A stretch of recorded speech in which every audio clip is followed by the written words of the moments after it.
What's up? Guess I'm doing the camera thing now.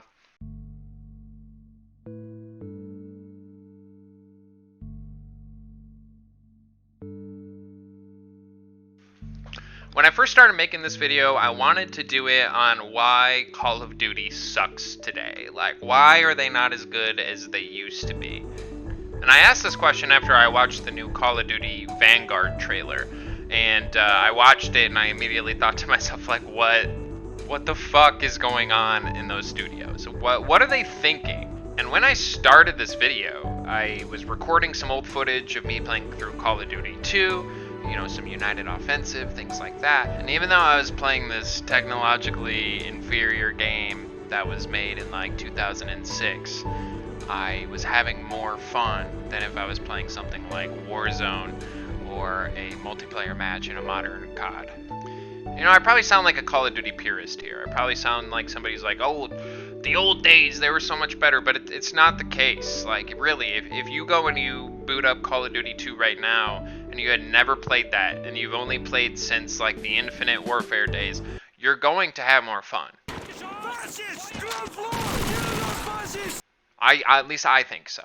While I get that video games is like a totally subjective thing where you can choose what you enjoy, I don't think that I'm alone in saying that a vast majority of previous Call of Duty enjoyers no longer enjoy the game series like they did maybe 5 years ago, 10 years ago. And so I started looking into the structure of the company, the developers, who was making the games, when did the game stop being appealing to me, what was going on during that time. I started identifying some key moments, at least in my Call of Duty experiences, that I, wanted to point out and talk about. And I think I'm not alone in my opinions when I say that I stopped playing Call of Duty, or at least getting excited to buy them, after the Modern Warfare era, the Black Ops era. Modern Warfare 3 came out, I wanted to finish the series, and then I stopped getting excited about those games. And I don't think that it was just my tastes in video games changing. I think there was more to it than,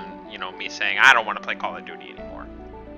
I think that the games truly just were not as good as they used to be, and I think many people will agree with me in saying that it didn't really feel like the games coming out were anything new or exciting or anything that was more accessible or game breaking or changing. Instead, I think it started coming off as a reskin of the same game coming out every single year. When I think it comes to like memes or jokes about the game industry, it's always like Call of Duty releases a game every year, FIFA releases a game every year, Madden releases a game every year, and they're all the same game, and you're not really getting anything new outside of like a couple of like 4 maps, or like a couple new players in Madden. So it's really a shame to see that it's come to this. And so when I started looking into what changed during the Modern Warfare times, or like right after Modern Warfare 2 is really when I stopped playing, and so when I looked up like what was the identifying factor within the company, or within the player base, or within the gaming industry that maybe was causing this, and I found 2 names, Vince Zampella and Jason West. Now, if you're anything like me, you've probably heard these names before because they've gone on to make really great games that are both go down as classics in the industry as a whole, as well as some new modern shooters and modern games that have really changed the way that the industry approaches things. And the real reason I'm doing this video isn't to just be like, oh, new Call of Duty, it's bad now. Instead, when I started reading about this story about Jason West and Vince Zampella, I started unraveling this story about what was really happening over at Activision and Infinity Ward.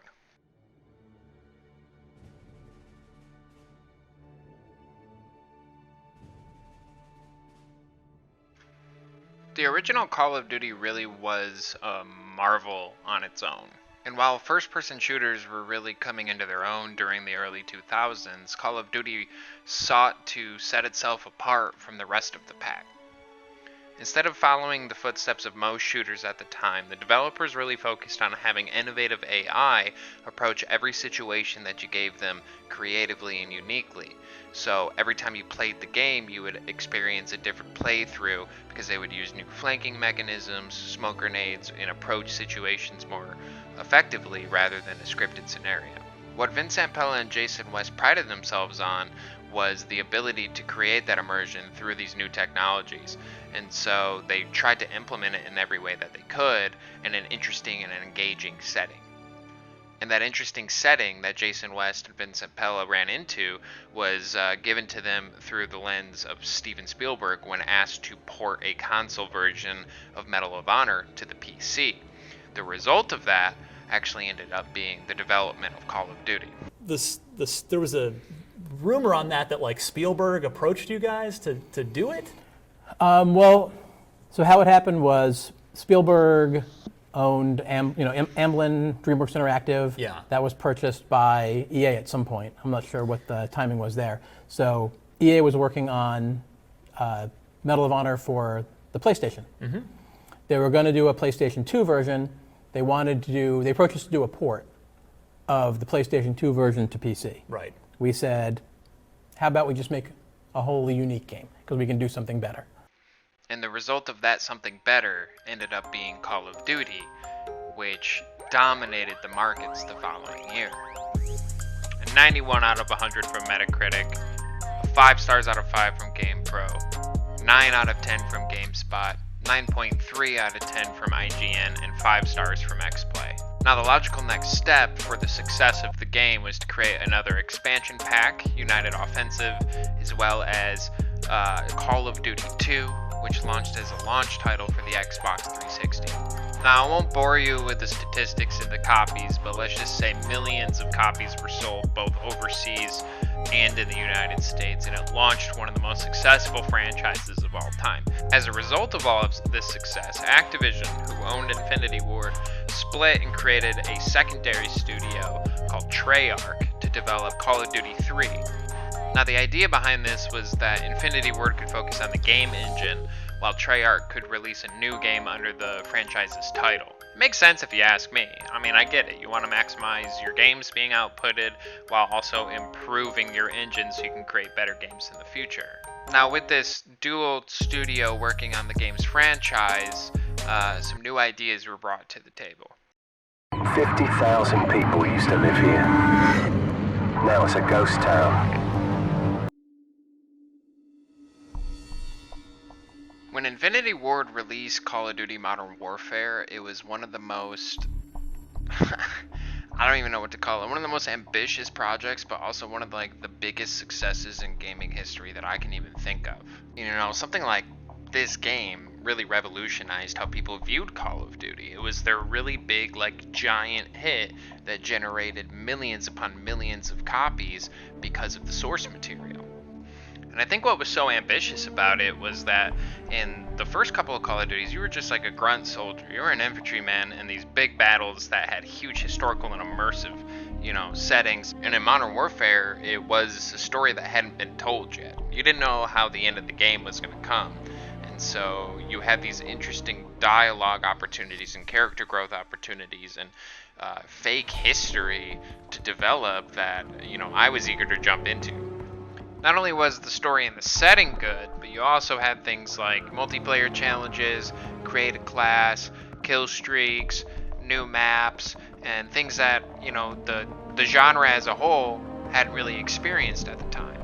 It got to the point where the Halo series started implementing the create a class system because it was so successful for Call of Duty. So after the success of Modern Warfare 1, of course, Activision wants Vince Zampella and Jason West to follow through with a second game, Modern Warfare 2, which of course they do, but this is where the rocks start, kind of coming in and where the boat gets a little shaky in the Activision waters. Alright, so I'm 9 minutes into this video and you've basically just heard me tell you the history of Call of Duty and why I like it, and why, my opinion is more valid than any other guy on this website's opinion is. But it was for good reason, I promise, it really was, because now is when we really start getting into the juicy stuff behind why Call of Duty is no longer what it was. So after the success of Modern Warfare 1 in 2007, West and Zampella go to Activision to see if they can renegotiate their contracts. And I want to be clear here, I agree with Zampella and West and them looking out for their team and their contracts in order to get what they deserve for creating some of the most famous games of all time. But Activision has different plans for West and Zampella. So Activision actually agrees to this contract situation on the promise that Zampella and West and their team would deliver Modern Warfare 2 by 2009. And it was also on the promise that if they did deliver in 2009, Zampella and West would get large bonuses and they would get creative control of the Call of Duty franchise name. So surprisingly, Activision actually agreed to this as well, but added a clause to their contract that said if they should be fired for any reason, they would relinquish the Call of Duty title to Activision fully. And you can probably see where this is headed next. Don't ever play yourself. Don't ever play yourself. Don't ever play yourself. Don't ever play yourself. Congratulations, you played yourself. So Activision goes off to do what Activision does best, which is fuck over gamers and make as much money as they possibly can. And after the success of Modern Warfare 2, obviously they don't want to give bonuses or creative control of Call of Duty, and so they start fabricating these, notions of insubordination and ridiculous cries towards them trying to, take the franchise elsewhere, which is not totally wrong. Zampella and West probably were looking outward at starting their own company, perhaps, bringing Call of Duty outside of Activision, but that would have been a long legal battle that I'm not sure either side wanted to deal with. So in February of 2010, things sort of came to a head at Activision, and Activision hired a law firm to investigate some claims of Zampella and West going and creating their own company. And on the 1st of March of 2010, Zampella and West were let go of Activision, and the following month in April, they went on to create Respawn Entertainment. Now honestly, this is where I think Activision fucked up the most.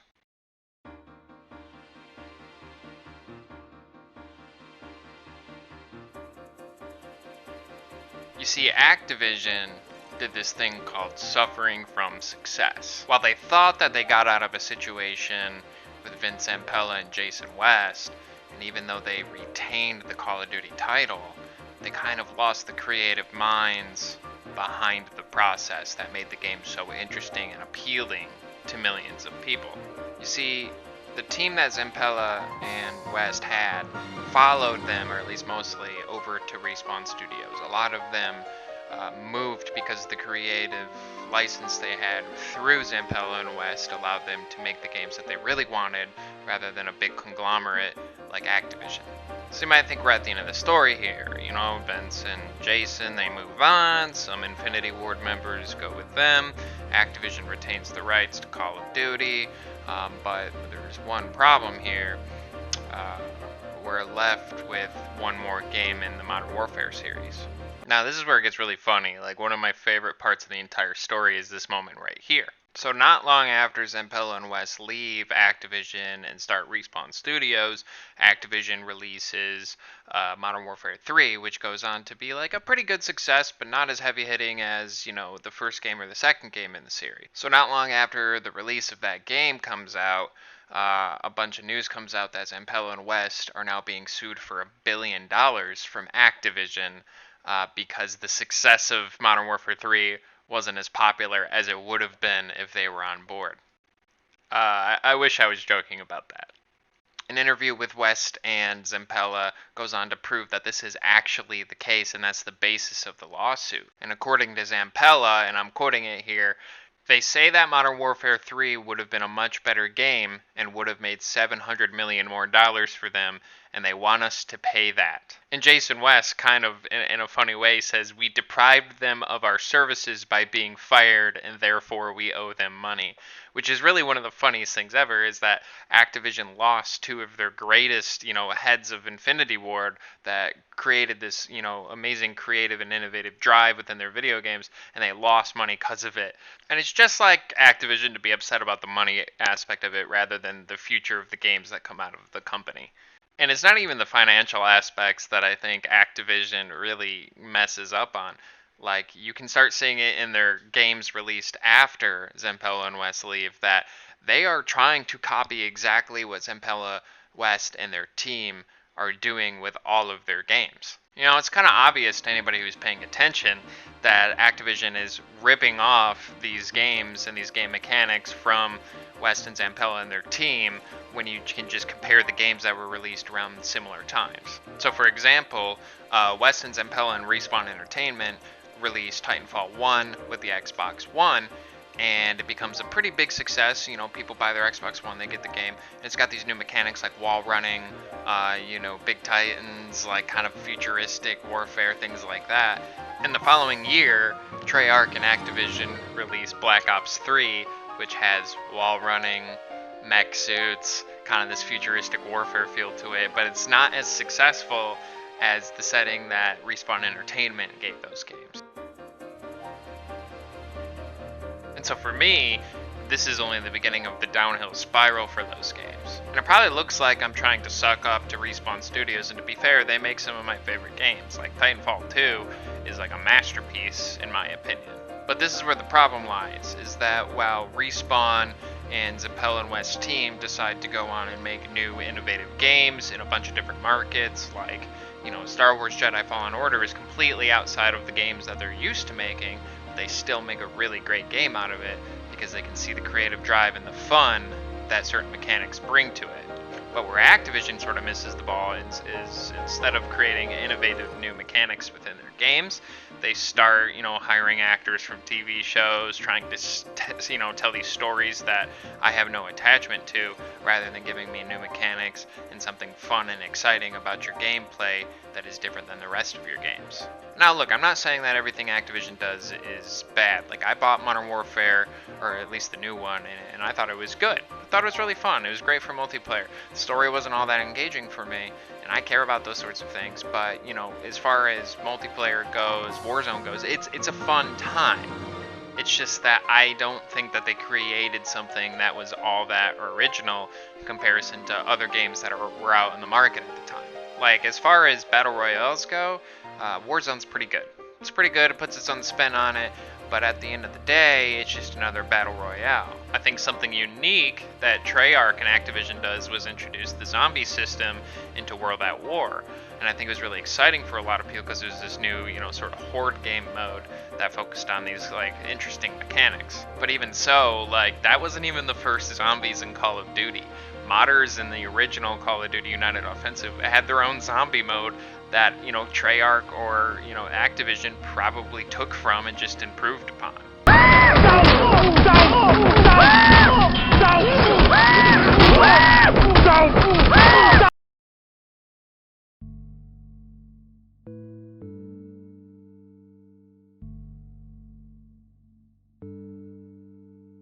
I guess what I'm just trying to get at is that it's the innovation and it's the creativity and it's the idea that you can bring new mechanics to every game that you give out that makes Call of Duty interesting, or at least what made it interesting. Nowadays, you're just so blatantly ripping off these ideas that other game studios have and just reskinning it onto a new game that you release every year, and that's why people aren't excited to buy those games. Not to touch on Zampella and West anymore, but when they created Modern Warfare, they added the class system, they added kill streaks, and those were new concepts to just the FPS genre as a whole.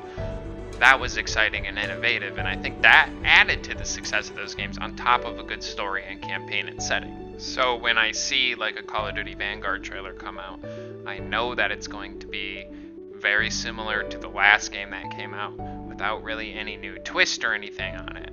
And I'm not saying that you should stop releasing Call of Duties. I think you should just get a creative team who actually cares about the games that they play and that they put out to come up with something new and exciting versus just trying to copy whatever's popular in the field at the moment. And don't make me update 40 gigs worth of shit every week. That pushes me off from wanting to play your game. It's just sitting there 30 minutes before the game downloading shit versus just hopping into the game. I don't know, I think it's just very revealing about the state of the game and the state of the current system and how they're released to look towards the past and see what happened during that sort of split. And I don't think I'm the only one who can see that split being the end of the Modern Warfare series, being the downfall of Call of Duty. Instead of like looking towards other games to see what works, you should try and focus on doing something more creative, like coming up with whatever the new class system is going to be, or new weapons, or new kill streaks. Like, that's all great, but if you're copying some old mechanics that are starting to become more outdated, then I think it's time for you to reevaluate the situation as a whole. I mean, it's gotten to the point where you've just taken reskins of old United Offensive maps and put them into your games and released it as like new maps, and it's really just a reskin to somebody who's played those games in the past. And it's really showing that you're not thinking about how you can redevelop the game in a new way or in an exciting way. Instead, it's showing to me that you're lazy, and then I'm just buying old shit that I've already played. What I want most is for the games to be good again. I want to be able to look forward to Call of Duty because they really are fun games. Like, there's not a whole lot of shooters that can pull off what they do at times. And I know it's ridiculous for me to be like, don't chase the dollar, that people are going to buy year after year after year, because you are a company and you want to have a return on your investment. I just think if you want to have a more loyal fan base and rebuild that foundation of players, you're going to have to put in the effort into creating a better game than what you have right now. I don't know. Just some food for thought. And also maybe like, don't sue your developers who made some of the best games of all time, one of the most successful franchises in the entirety of gaming, and like, just don't be assholes. Just don't be assholes.